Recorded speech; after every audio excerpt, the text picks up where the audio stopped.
everyone, we are working on practice sheet 28, and we have here, what is the equation of the line? Hopefully, again, the first thing you notice, it does not go through 0, 0. So that means y equals mx plus b. We know x and y stay the same, okay? We need to do rise over run for slope, and this is b, okay? Hopefully you know the line is going down, so the slope will be negative. Okay? This line is going down, so the slope will be negative. Number 2, what is the equation of the linear function? So, delta y over delta x, right? I tried not to make this tricky, just make sure you write everything simplified, okay? So find your change in y, find your change in x, change in y, change in x, and then take your table back, right? That will tell you your b. Write in scientific notation, okay?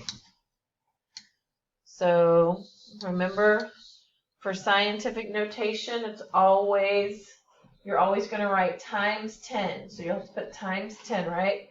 I'll help you out. Remember, we always want to make sure we put our decimal in a place where it's more than 1 and less than 10. 1 or more and less than 10. Okay? Then times 10 and count decimal to decimal. Note, it starts with a 0, so your decimal should be negative. I said that wrong. Your exponent should be negative. Okay, number 4. Write your answer in standard form. So we would put our number 2.1 and we would move that decimal 4 times. Okay, and then rewrite it without the dips.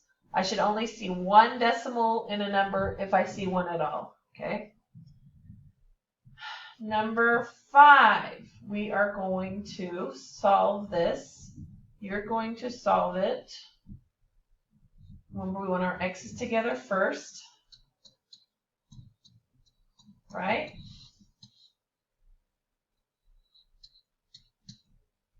(9x minus 4x is 5x). Okay. Now, remember, we would add 22 to both sides. I'll let you finish that up. And we're going to go to number 6.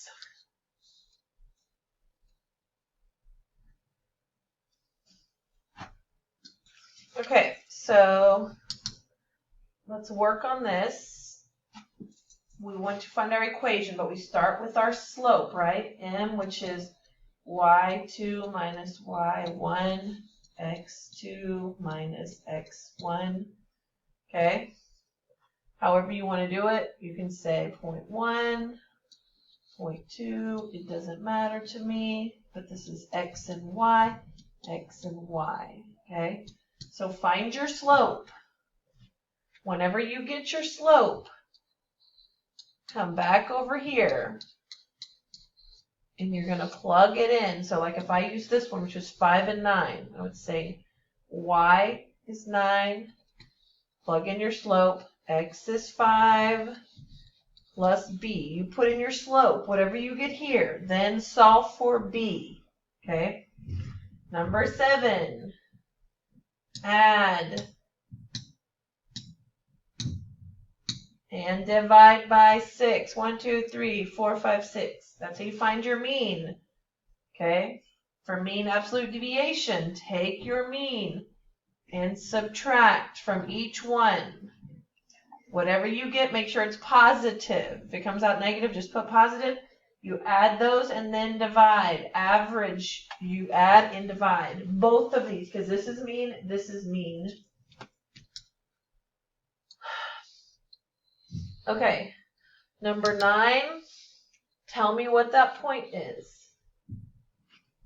Okay, I'm going to change that. This is going to be number 10.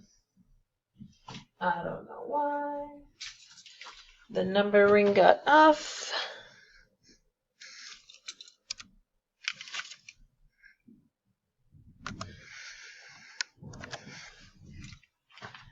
Okay. So just ignore this little mark here. So when you see this, I'm going to rewrite it down here. We don't like this. I'm going to even give this more space. We do not want this 4 on bottom. We talked about this. Okay, we don't want this 4 on bottom. So what we do is we multiply through by whatever the denominator is. The denominator is 4. Okay, that means everything here is going to be multiplied by 4. Okay, so I'll start with this one. 4 times 90, I know that's 360.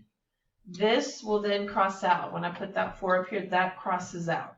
So I'm left with x plus 90, or 1x. Okay, over here, 4 times 5x is 20x. 4 times 10, I'll put minus, is 40. Okay. Now, I would go this way. Minus 1x, minus 1x, right? 360 equals 19x minus 40. So I'm going to tell you right now, this is going to probably end up, I assume it's going to end up as a decimal, or make it a mixed number. Make it a mixed number. Okay, you got 2 more steps.